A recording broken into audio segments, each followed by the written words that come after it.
Footage लेना ये कहीं पर भी नहीं छोड़ रही है। अगर देखा जाए तो भाई तानिया मित्तल और फरहाना भट्ट अभी इस घर में हैं तो काफ़ी ज़्यादा कंटेंट दे रहे हैं। इससे जो है कोई भी मतलब कि ना नहीं कर सकता है। तानिया मित्तल और फरहाना भट्ट अगर इस सीज़न में नहीं होते तो ये सीज़न जो है इस हफ्ते जो है काफ़ी ज़्यादा शांत हो जाता। ये दोनों जो है कुछ ना कुछ ऐसी हरकतें करती रहती है, कभी प्लेट तोड़ती हैं, कभी किसी को बुली करती हैं, कभी किसी को ये बात बोलती हैं कि भाई तू खुशकिस्मत है अगर तू मुझसे बात कर रहा है, वो चीज़ खुशकिस्मती मान अपनी कि मैं तुझसे बात कर रही हूँ। मतलब ये काफ़ी ज़्यादा अपने आप को श्रेष्ठ जो है वो समझ रही हैं। अब तानिया मित्तल ने जब मतलब कि फायर ओशन जो घर के बाहर जो है गार्डन एरिया में बना है उसमें बहुत ही बड़ा एक घोड़ा जो है वो खड़ा हो गया है। उसका नाम जो है रश्शो रख दिया है और गुल्ला जो है उसका सरनेम गौरव खन्ना ने रख दिया, रश्शो गुल्ला।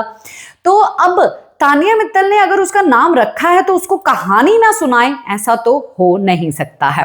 हालांकि तानिया मित्तल जो है तारा और सितारा की भी एक कहानी सुना रही थी।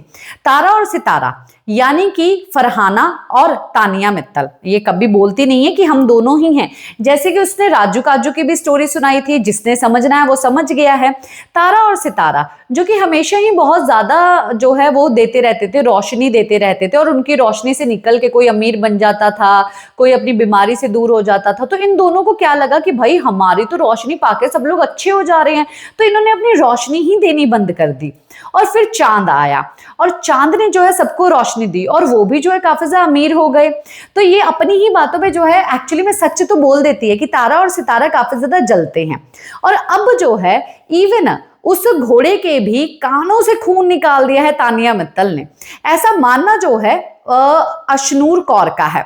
और अशनूर कौर ये भी बात बोल रही थी कि घोड़े जी पता है कि आपके कानों का क्या हाल हो चुका है, पर आपको तो हम शुद्धिकरण भी नहीं कर सकते हैं। आप थोड़े बस 1 या 2 दिन आप बर्दाश्त कर लो, फिर जो है आप इससे दूर चले जाओगे। अब एक कहानी सुनाई है, अपने रश्शों को एक कहानी सुना दी है कि एक गांव का एक राजा था और उस गांव में जो है ना उसने स्वयंवर रखा और उस गांव में ना जो बहुत सुंदर सुंदर लड़कियां थी, पर एक लड़की बिल्कुल भी सुंदर नहीं थी। और वो मतलब कि राजा चाहता था कि वो ना किसी अलग सी लड़की से शादी करे, तो इसीलिए सब लड़कियों को, सुंदर लड़कियों को छोड़ के उसने अलग सी जो कि अजीब सी दिखने वाली लड़की ना उससे शादी कर ली। तो इससे क्या सीख मिलती है? इससे ये सीख मिलती है कि जैसे भी हम हैं वैसे ही हम बहुत बेस्ट हैं, बहुत सुंदर है, बहुत बेस्ट हैं।